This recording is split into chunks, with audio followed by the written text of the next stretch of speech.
pour enduire, il vous faut un petit couteau de peintre, de l'enduit de lissage et des lames pour enduire. Donc là, ce sont des lames de 35 cm, 50 et 60 cm. Donc les trois lames ont la même fonction. Donc sauf que vous allez enduire plus ou moins vite en fonction de la lame que vous allez utiliser. Plus la lame est grande, plus la lame sera difficile à être utilisée. Ces lames sur un côté, on voit, sont un petit peu arrondies, qui permet, quand on enduit, de ne pas faire de marque. Un projecteur, parce qu'en fait, quand on enduit, ou même quand on peint, il vaut mieux le faire dans la nuit. Donc l'enduit, on le met sur le côté où il y a la petite pointe qui part vers le mur. Donc avec votre petit couteau, vous mettez l'enduit sur votre lame, comme ça.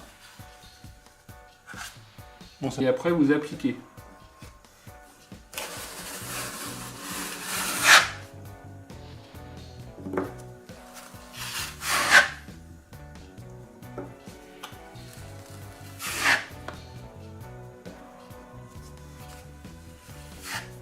Donc vous retirez l'enduit de votre couteau à enduire.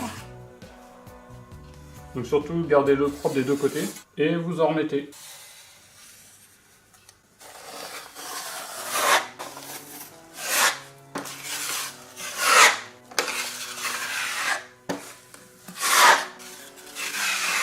On va aussi en mettre directement sur le mur.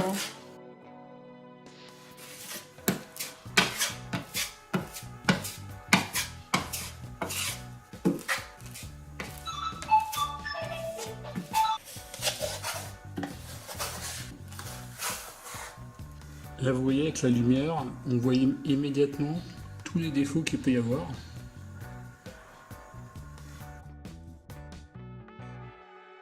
Donc une fois sec, on reponce.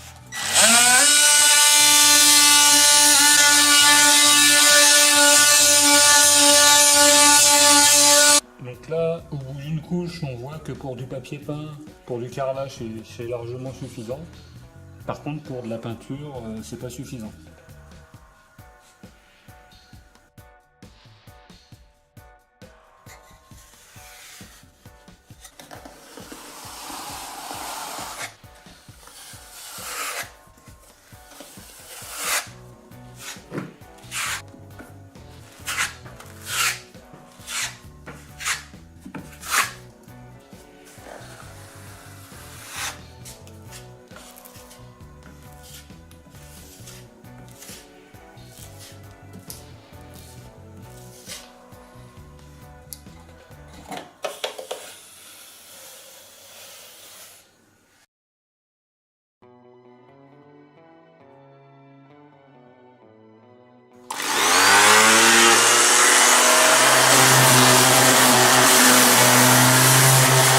Puis vous dépoussiérez.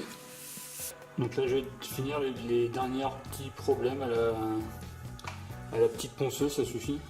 Donc il peut rester des petites imperfections par endroits comme ceci. Donc là vous travaillez directement la petite imperfection.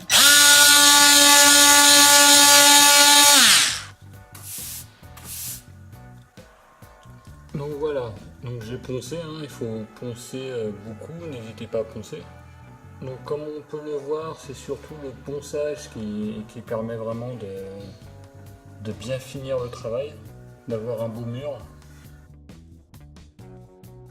Alors dernier petit conseil pour tout ce qui est rebord, au niveau de vos angles de mur, au niveau des bas de mur, je vous conseille de mettre du mastic acrylique. Donc celui-ci généralement, donc faites attention, il peut être peint. Comme ça, vous pouvez faire une jolie finition en bas ou sur les angles.